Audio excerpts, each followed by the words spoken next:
السلام عليكم. مرحبا بكم يا أصدقاء في برنامج واحة سلام. هذا البرنامج المنوع الذي يأتي من أجلكم أنتم أيها الأصدقاء الصغار، ومعي مجموعة من أصدقائي سيكونون معكم في الفقرات المختلفة والمتنوعة، فتابعونا.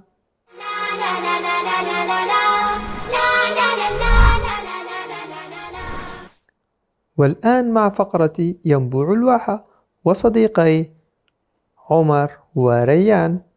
ترى ما هو موضوعنا لهذا اليوم؟ هيا بنا لنستمع.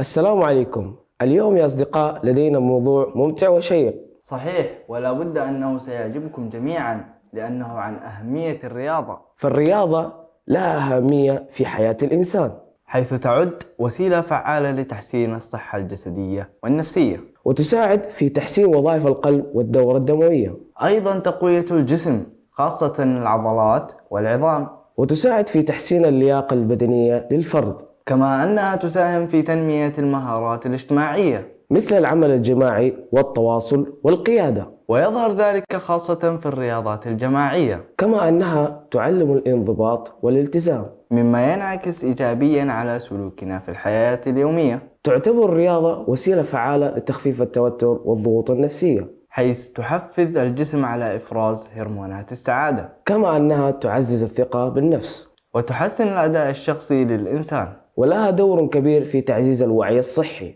وتساعد العادات الإيجابية مثل التغذية السليمة والنوم الجيد. وأيضا تعد الرياضة وسيلة ترفيهية فعالة جدا، فهي تقوي العلاقات الاجتماعية وتخلق ذكريات جميلة. لذا من المهم تشجيع الأطفال والشباب على ممارسة الرياضة بانتظام، لأنها تؤسس نمط صحي ومستدام يرافقهم طول الحياة. كانت هذه الجوانب الخاصة بأهمية الرياضة. وصلنا إلى نهاية فقرتنا في ينبوع الواحة. نلتقي بكم الأسبوع القادم بإذن الله. والسلام عليكم ورحمة الله وبركاته.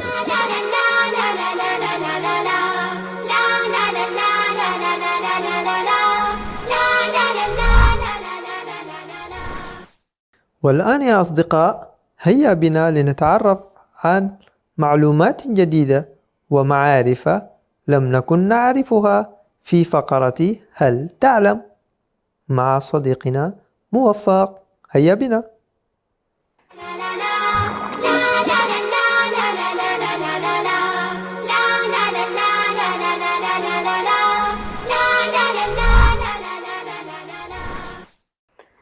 تمثل جامعة أسمرا أكبر وأجمل الجامعات في إريتريا، حيث تم تأسيسها في عام 2003، وتقدم مجموعة واسعة من البرامج الأكاديمية في مختلف التخصصات.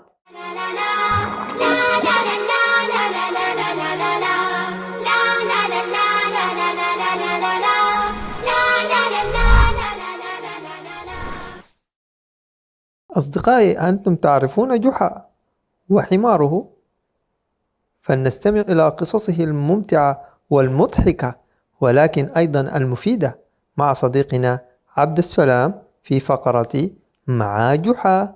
هيا بنا.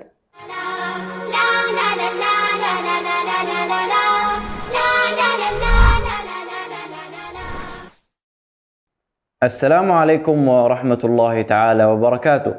مرحبا بكم أعزائنا المشاهدين في حلقة جديدة مع حكايات جحا.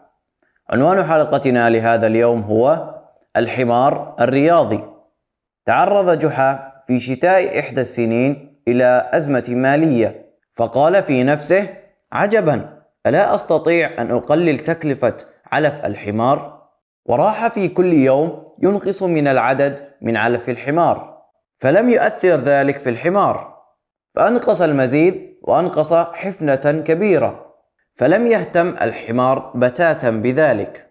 وهكذا خفض جحا العلف إلى الدرجة المتوسطة عن المعتاد، فلم ير أي بأسا في الحمار، فأراد أن ينقص من التبن، فأنقص منه حفنة مع نقص الشعير. فلما أصبح وجد الحمار ميتا، فأسف على ذلك وقال: يا للأسف، لقد عودنا الحمار على الجهد والرياضة، ولكنه لم يستطع أن يقاوم الأجل.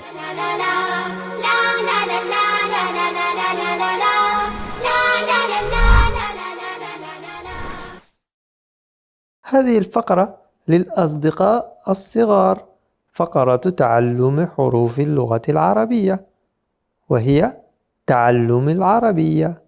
هيا بنا، هيا يا أصدقاء.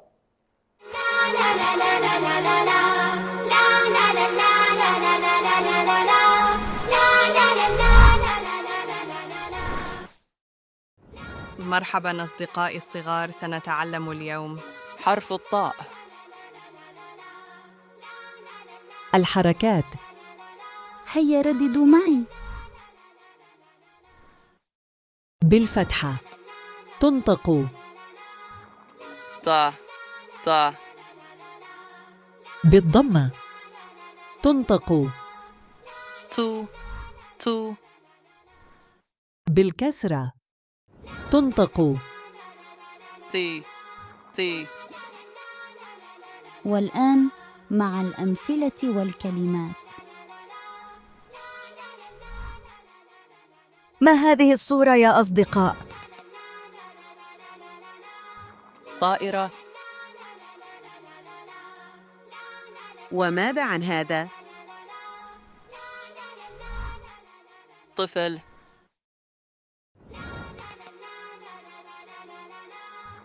وماذا عن هذا؟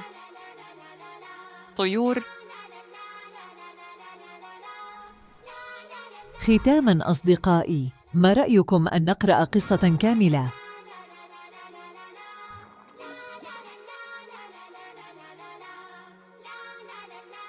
طلبت المعلمة من الأطفال رسم أشياء بحرف الطاء.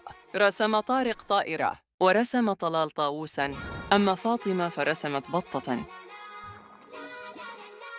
كان هذا حرفنا لليوم يا أصدقاء، إلى أن نلتقي مع حرف جديد. إلى اللقاء. كما شاهدتم يا أصدقاء، كان هذا حرف اليوم، والآن سنذهب إلى المسابقة، مسابقة الحروف مع ريان ومحمد وعلي. جهزوا معنا ورقة وقلما حتى تكتبوا. هيا بنا، هيا.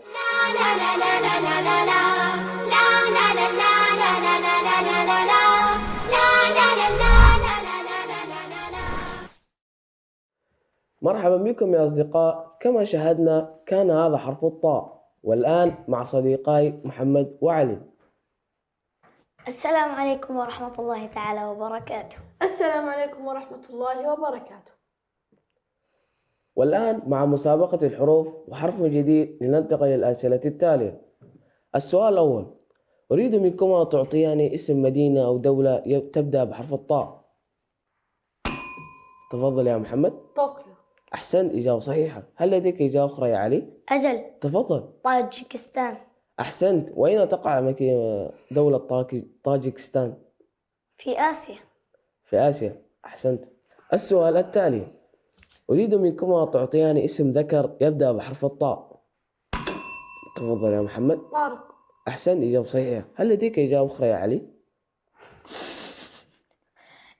كنت سأقول نفس إجابته. لا بأس. لننتقل إلى السؤال التالي: أريد منكم أن تعطياني اسم أنثى يبدأ بحرف الطاء. تفضل. طيبة. طيبة، إجابة صحيحة. هل لديك إجابة أخرى يا علي؟ تقوى. تقوى. من أين حفظت هذا الاسم؟ تقوى هذه تبدأ بحرف التاء وليس طاء. لا بأس. السؤال التالي: أريد منكم أن تعطياني اسم نبات يبدأ بحرف الطاء. تفضل يا محمد. طماطم. أحسنت، إجابة صحيحة. هل لديك إجابة أخرى يا علي؟ لا يوجد لدي. صعبة. لا بأس. وإلى هنا يا أصدقائي تنتهي فقرتنا لهذا اليوم. نأمل أن نلتقيكم في حلقة جديدة ومسابقة جديدة، والسلام عليكم ورحمة الله تعالى وبركاته. إلى اللقاء.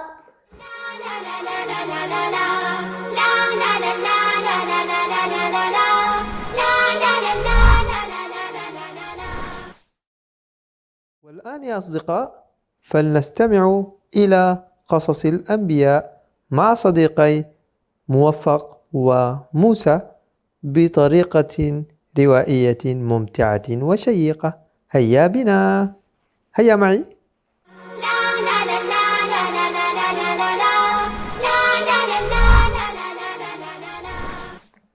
السلام عليكم ورحمة الله وبركاته. مرحبا يا أصدقاء، عدنا لكم بفقرة جديدة من قصص الأنبياء، حيث توقفنا عندما سأل الملك عن يوسف وعلم عنه وعلم الناس أنه بريء، فأخرجوه من السجن وأكرموه. وكان يوسف يعلم أن الأمانة قليلة في الناس، وكان يوسف يعلم أن الخيانة أيضا كثيرة في الناس. وكان يوسف يرى أن الناس يخونون في أموال الله، وكان يرى أيضا أن في الأرض خزائن كثيرة ولكنها ضائعة. إنها ضائعة لأن الأمراء لا يخافون الله فيها، فتأكل كلابهم ولا يجدون الناس شيئا يأكلوه. وتلبس بيوتهم ولا يجدون الناس ما يلبسون. ولا ينفع الناس بخزائن الأرض إلا من كان حفيظا عليما. ومن كان حفيظا وما كان عليما لا يعلم أين خزائن الأرض وكيف ينتفع بها. ومن كان عليما وما كان حفيظا يأكل منها ويخون فيها. وكان يوسف حفيظا عليما. وكان يوسف لا يريد أن يترك الأمراء يأكلون من أموال الناس. وكان يوسف لا يقدر أن يرى الناس يموتون ويجوعون. فقد كان يوسف إنسانا لا يستحي من الحق. فقال للملك: اجعلني على خزائن الأرض إني حفيظ عليم. وهكذا كان يوسف أمينا لخزائن مصر. واستراح الناس جدا وحمدوا الله. فماذا حدث لسيدنا يوسف؟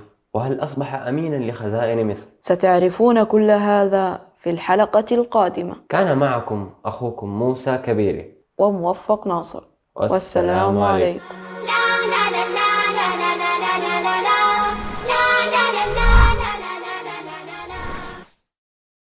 أصدقائي، ما رأيكم بأن نتعلم حكمة جديدة مع فقرة حكمة اليوم؟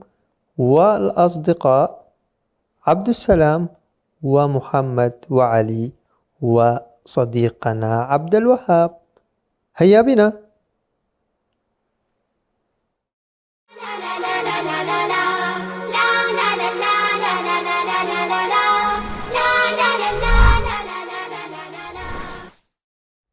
مرحبا بكم أصدقائنا الأعزاء في يوم جديد وحكمة جديدة.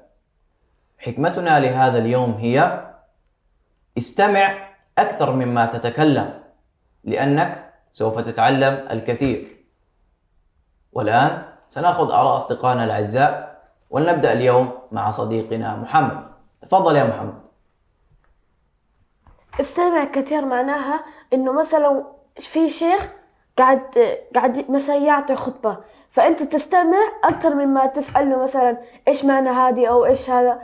أنت استمع عليه عشان هو كمان يعني عشان أنت كمان تقدر تفهم. شكرا لك يا محمد، أحسنت. والآن سنأخذ رأي صديقنا علي. تفضل يا علي. لما عاوز تتعلم لغة أنت لازم تفهم إنه تسمع إيش هي الكلمات اللي حتستخدمها، مش تتكلم. يعني إنك لازم تستمع إلى لو عاوز تتكلم يعني تتعلم لغة خاصة يعني غير العربية أو العربية نفسها. إذا واحد أجنبي عاوز يتعلم اللغة العربية عليه أن يستمع أكثر مما يتكلم، سوف يتعلم أكثر. أحسنت يا علي، بارك الله فيك. شكرا لك.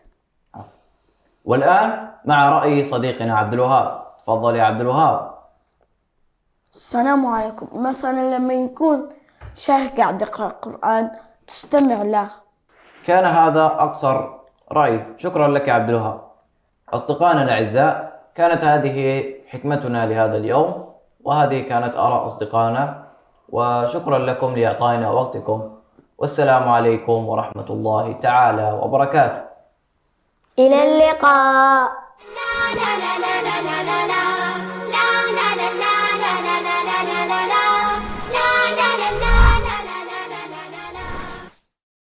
يا أصدقاء، هل تريدون أن تعرفوا عن السلطان محمد الفاتح؟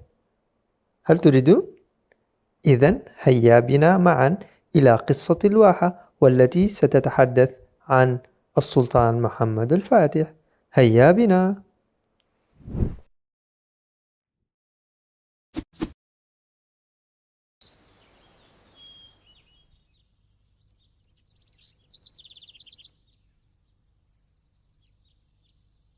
لوكاس، هل ترى شيئا في الأفق؟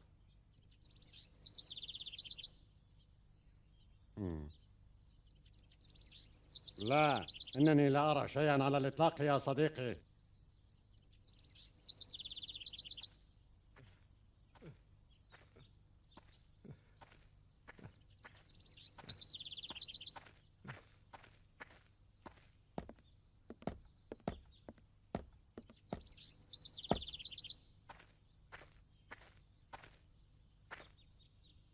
ماذا تبنون هناك؟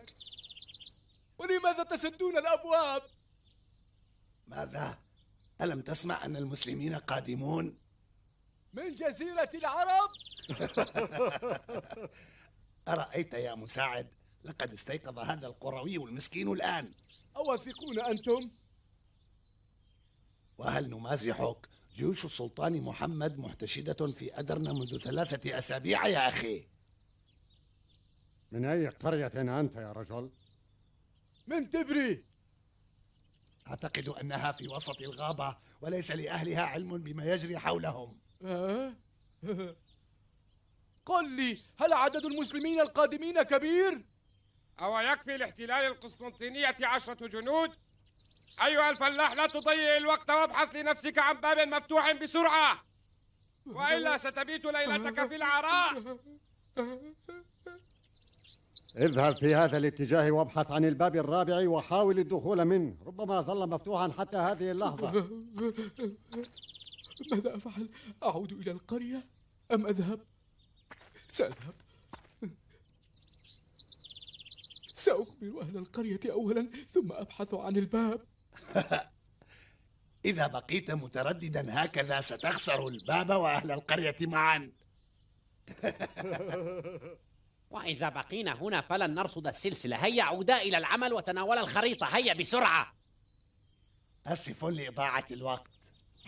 وضع جنود القسطنطينية سلاسل معدنية ضخمة على عرض الخليج، وصاروا يتحكمون في مرور السفن، فإذا أرخوا السلاسل نزلت تحت مستوى الماء ومرت السفن من فوقها، وإذا شدوا هذه السلاسل ارتفعت عن سطح الماء ومنعت السفن من تجاوزها.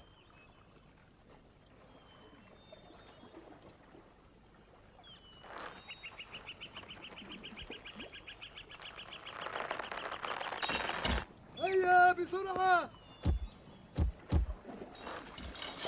اسحبوا.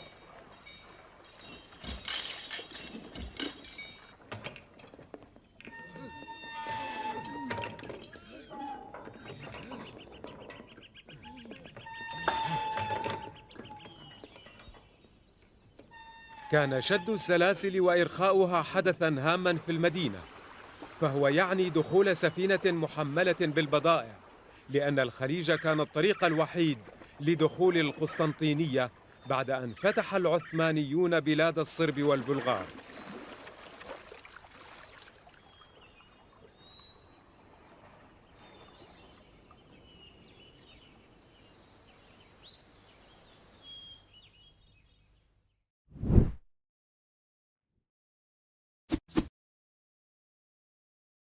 أصدقائي، هل أنتم جاهزون لحل اللغز مع فقرة لغز اليوم وصديقنا عمر؟ هيا بنا فلنحل اللغز معا. هيا بنا، هيا.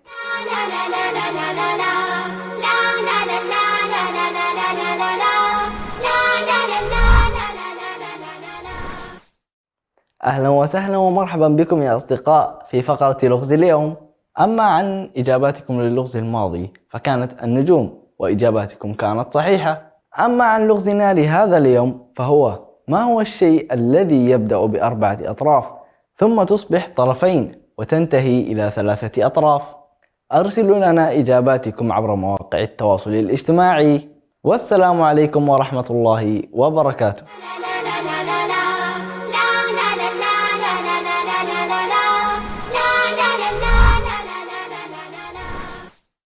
أيضا